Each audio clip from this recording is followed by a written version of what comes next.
જુઓ, અવાજ સાંભળશો એટલે તમને ખબર પડી જશે કે કેટલું ક્રિસ્પી છે. અને હું તમને એવું કહું કે આ નાસ્તો મેં વધેલી રોટલીમાંથી તૈયાર કર્યો છે, તો કદાચ તમને સાચું પણ નહીં લાગે. ઘણી બધી વાર એવું થાય છે કે આપણી પાસે ઘરમાં રોટલી વધી જતી હોય છે. તો એવા સમય પર આપણે એને શું કરવું? જનરલી આપણે રોટલી તો વઘારીએ જ છે, પણ આવી રીતે ક્યારેક એકદમ સરસ ક્રિસ્પી નાસ્તો પણ એમાંથી તૈયાર કરી શકાય હું છે. છું હેતલ, કિચન ક્રાફ્ટમાં તમારા બધાનું હાર્દિક સ્વાગત છે. તો ચલો આજની મજેદાર રેસીપી બનાવવાનું શરૂ કરીએ. વધેલી રોટલીમાંથી એકદમ ક્રિસ્પી એવો આ નાસ્તો બનાવવા માટે આજે આપણે ઘણા બધા શાકભાજીનો પણ ઉપયોગ કરવાના છે. એટલે બાળકો માટે પણ આ નાસ્તો એકદમ ભાવતો બની રહેવાનો છે. તમે એને બનાવીને લંચ બોક્સમાં પણ આપી શકશો. તો અત્યારે મેં ડુંગળીને એકદમ ઝીણી ઝીણી કટ કરી લીધી છે.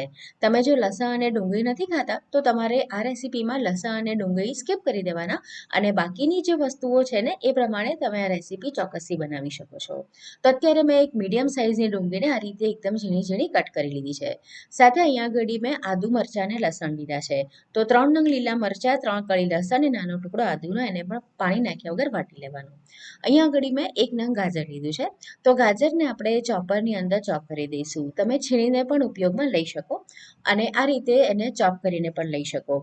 હા, હાથેથી તમારે નથી કરવાનું કારણ કે આપણને એકદમ ઝીણા ઝીણા એના પીસ જોઈએ છે. તો ક્યાં તો તમે ચોપર ઉપયોગમાં લઈ શકો અથવા તો પછી છીણીને ઉપયોગમાં લઈ શકો. કારણ કે આપણે કાચું જ ગાજર લઈએ છીએ અને કાચું બીટ લઈએ છીએ.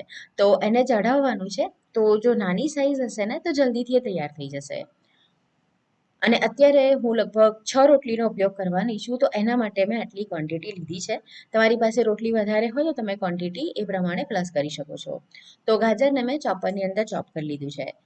અને જ્યારે તમે એને ખમણો ને, ધારો કે તમારી પાસે ચોપર ન હોય તો છીણીને ઉપયોગમાં લો, તો એકદમ જે નાની સાઈડ હોય ને એ સાઈડથી ખમણવું. એક નાનું બીટ લીધું છે, એને પણ એ જ રીતે આપણે ચોપ કરી લઈશું. તો અત્યારે ગાજર, બીટ અને ડુંગળી તૈયાર છે અને મેં બાફેલા બટાકા લીધા છે. તો 3 નંગ બાફેલા બટાકા છે. એક બટાકું વચ્ચેથી મેં અડધું કરેલું છે, એટલે 3 મોટી સાઈઝના બાફેલા બટાકા છે. તો એને પણ આપણે છીણી લઈએ. બટાકાની અંદર છે ને મોટા મોટા ચંક્સ ન રહેવા જોઈએ, એટલે છીણી લઈએ ને તો એકદમ સરસ એનું ટેક્સચર થઈ જશે. અહીંયા આગળ શાક તમે તમારી પસંદગીના લઈ શકો છો.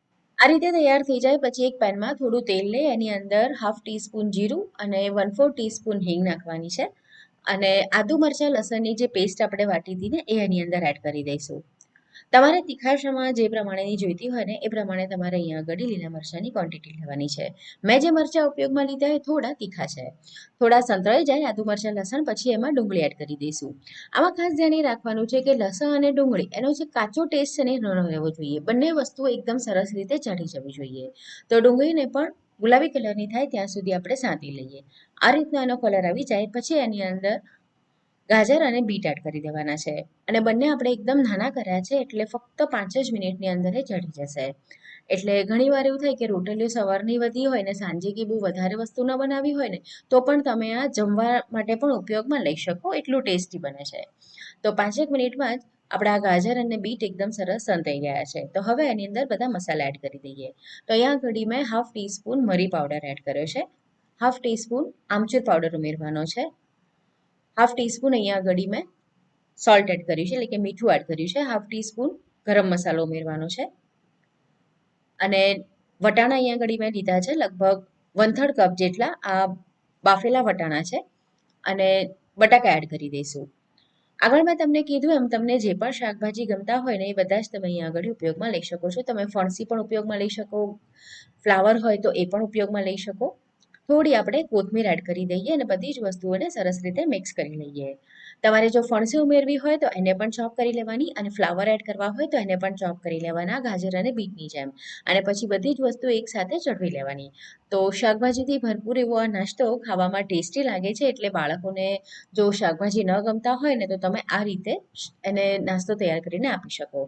અને આગળ આપણે બીજી ખાસ વસ્તુ એડ કરવાના છે જેના કારણે બાળકોને તો એ ખૂબ જ પસંદ આવવાનું છે. તો બરાબર મિક્સ થઈ ગયું છે. તો ગેસ બંધ કરી ઠંડુ થવા દઈએ. હવે એની અંદર આપણે એડ કરીશું પનીર અને ચીઝ. તો અહીંયા ઘડી મેં 2 ક્યુબ ચીઝ એડ કર્યું છે અને થોડું મારી પાસે પનીર હતું તો એ પણ એડ કરી દીધું છે. એના કારણે એકદમ સરસ ચીઝી ટેસ્ટ આવશે અને પનીરના કારણે પ્રોટીન પણ મળશે. તો છે ને એકદમ હેલ્ધી નાસ્તો. બરાબર મિક્સ કરી લઈએ હવે આપણે એને. હવે આપણે આપણી જે રોટલી છે એનો ઉપયોગ કરવાના છે. તો આપણે એક અત્યારે પેસ્ટ તૈયાર કરીએ. તો અહીંયા ઘડી મેં 2.5 ટેબલ સ્પૂન મેદો લીધો છે. એમાં થોડું થોડું પાણી નાખી આપણે જાડી એવી એક સ્લરી તૈયાર કરવાની છે. હું તમને એની થિકનેસ બતાવીશ. પતલી નથી કરવાની પહેલા આપણે એને જાડી જ રાખવાની છે, જેના કારણે આપણી રોટલી છે ને એ એકદમ સરસ રીતે સ્ટીક થઈ જાય. જો જાડી નહીં હોય ને પતલી હશે ને તો તમારી રોટલી સ્ટીક નહીં થાય બરાબર અને ખુલી જશે. તો જો આ રીતની એકદમ જાડી એવી આપણે પેસ્ટ તૈયાર કરી લઈશું. આ રીતની પેસ્ટ તૈયાર થઈ જાય પછી આપણી જે રોટલીઓ છે એ આપણે લઈએ. તો રોટલી જો તમે સવારની બનાવેલી સાંજે ઉપયોગમાં લેશો ને તો જ થશે. જો બીજા દિવસે કરશો ને તો રોટલી થોડી ડ્રાય થઈ હશે અને તૂટી જશે. તો આ વાતનું ધ્યાન ખાસ રાખવાનું છે કે રોટલી તમારી બહુ એટલે બીજા દિવસની ન હોવી જોઈએ, એ જ દિવસની હોવી જોઈએ. હવે આપણે જે સ્ટફિંગ તૈયાર કર્યું છે એમાંથી રોલ કરી આ રીતે વચ્ચે મૂકી અને ફોલ્ડ કરી દેવાનું છે. બેવ સાઈડને પણ અંદર ફોલ્ડ કરવાની એટલે આવો રોલ તૈયાર થશે.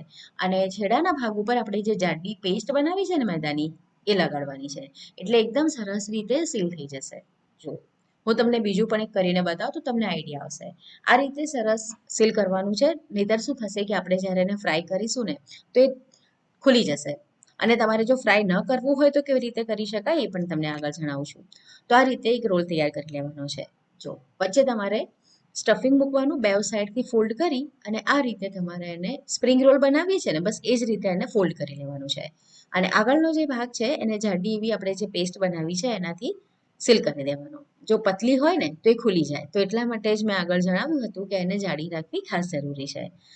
હવે આપણી જે જાડી પેસ્ટ છે બધા રોલ તૈયાર થઈ જાય પછી એમાં પાણી એડ કરી દેવાનું અને એને પતલી કરવાની. તો આપણને 2 પેસ્ટ જોઈએ છે પણ આપણે એકમાં જ એનું કામ કરી લીધું, 2 અલગ અલગ નથી બનાવી.